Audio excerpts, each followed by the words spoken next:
Bahujan Samaj party के supremo बहन कुमारी मायावती ने जो कर दिखाया वाकई में काबिलियत तारीफ है। लोग कहते हैं कि दबदबा था, दबदबा है और दबदबा रहेगा। यह सही साबित हो रहा है बहुजन समाज पार्टी के सुप्रीमो बहन कुमारी मायावती पर। इसलिए मैं कह रहा हूं कि तमिलनाडु में जो प्रदेश अध्यक्ष आर्मस्ट्रांग की निर्मम हत्या कर दी गई थी, जिसके चलते उन्हें खबर मिलती है बसपा के सुप्रीमो बहन कुमारी मायावती जी को, और वह तमिलनाडु पहुंच जाती है।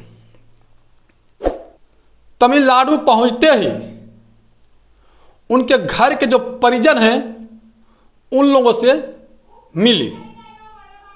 उसके बाद क्या, जिस तरह से बहुजन समाज पार्टी के सुप्रीमो बहन कुमारी मायावती जी के उत्तर प्रदेश में सरकार रहा, शासनकाल रहा, उनको आज भी उसी लॉ एंड ऑर्डर के नाम से जानते हैं, उनको उसी आयरन लेडी के नाम से जानते हैं। लेकिन जैसे वहां पहुंचकर उनके परिजन से मिली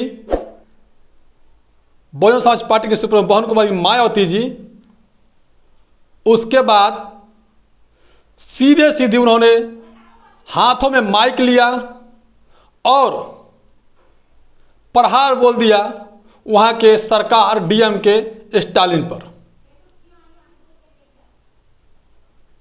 डीएम के स्टालिन के ऊपर जब उन्होंने बरस पड़ी, टूट पड़ी, सीबीआई की मांग कर दी। और मायावती जी की ताकत के पूरे भारत के लोग जानते हैं कि अगर मायावती जी जब ट्वीट कर देती है तो लोगों की हालत खराब हो जाती है। तो मायावती जी खुद तमिलनाडु पहुंच गई। सोचिए उसके बाद क्या हुआ, वहां लाखों लाख की जनसंख्या उपस्थित हो गई मायावती जी को देखने के लिए।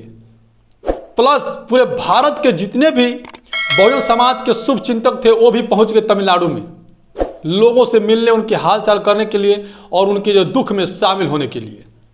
जो प्रदेश अध्यक्ष आर्मस्ट्रांग की निर्मम हत्या कर दी गई थी, वह कोई मामूली नेता नहीं थे, वह तमिलनाडु के बहुजन समाज पार्टी के प्रदेश अध्यक्ष थे और बहुत ताकतवर नेता थे। वह बहुजन लीडर में वहां पर कहूं तो सबसे ताकतवर नेता आर्मस्ट्रांग थे, जिसको शाम को 5:30-6 बजे के करीब उनका निर्मम हत्या कर दिया जाता है। घर से बाहर रोड पर निकलते हैं, किसी ने बुलाते हैं और उसके बाद उनको तलवार से, चाकू से निर्मम हत्या कर दी जाती है। ये खबर सनसनी एकदम फैल जाती है लोगों में आग की तरह, और ये पहुंचती तुरंत जो है कि बहन कुमारी मायावती जी के पास, और बहन कुमारी मायावती जी तुरंत उस पर एक्शन लेती है और पहुंच जाती है तमिलनाडु में लोगों से मिलती है, उनके घर के परिवार के लोगों से मिलती है।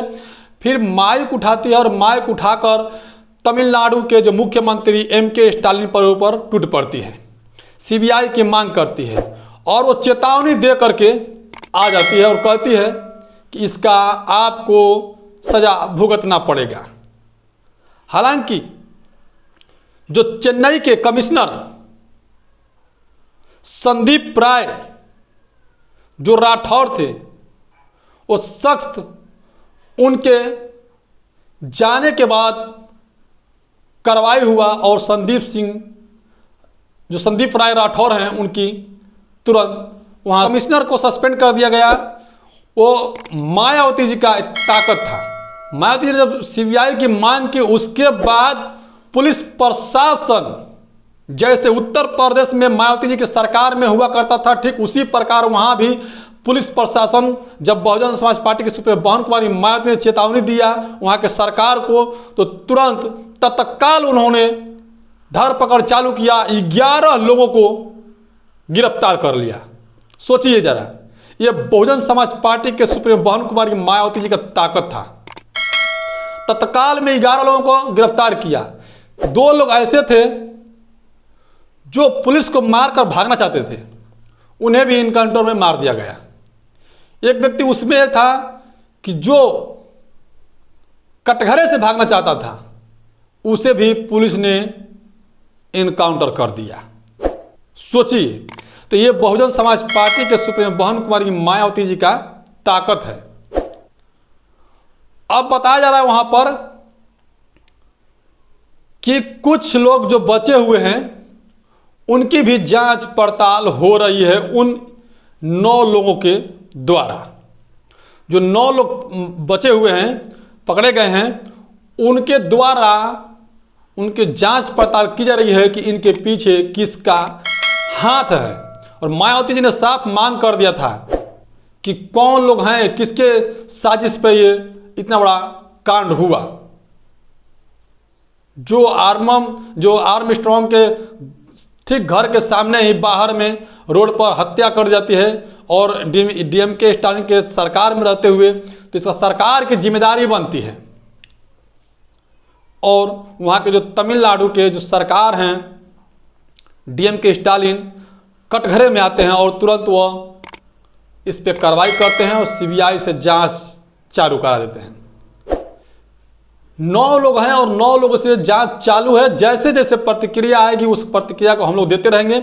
लेकिन ये तो बात तय है कि मायावती जी का इतना ताकत है कि वहाँ पहुँचते ही जो संदीप राय राठौर है उनकी जो है कि एक तरफ से कहूँ तो सस्पेंड कर दिया जाता है वहाँ से, क्योंकि उनकी कार्यशैली पर प्रश्न खड़ा हो जाती है।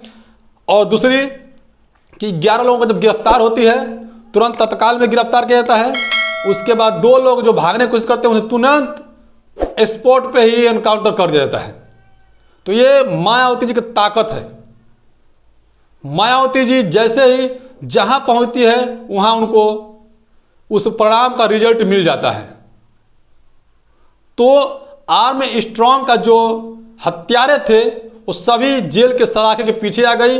और इसमें सबसे बड़ा योगदान रहा मायावती जी का। और मायावती जी ने जो कदम किया उठाया उस पर सराहनीय है। और मायावती जी ने जैसे ही बदला, एक तरफ से कहूँ तो वो जो वहाँ के सरकार से और जो हत्यारे थे उनसे तुरंत तत्काल बदला ले लिया मायावती जी ने।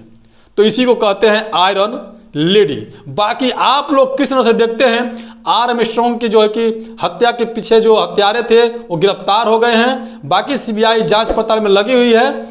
और मायावती जी का जाना, गिरफ्तार होना और सस्पेंड होना, ये कितना सोचने वाली बात है। तो इस पे जरूर आप लोग कमेंट करके बताइएगा कि इस पे आप लोग क्या प्रतिक्रिया है। धन्यवाद।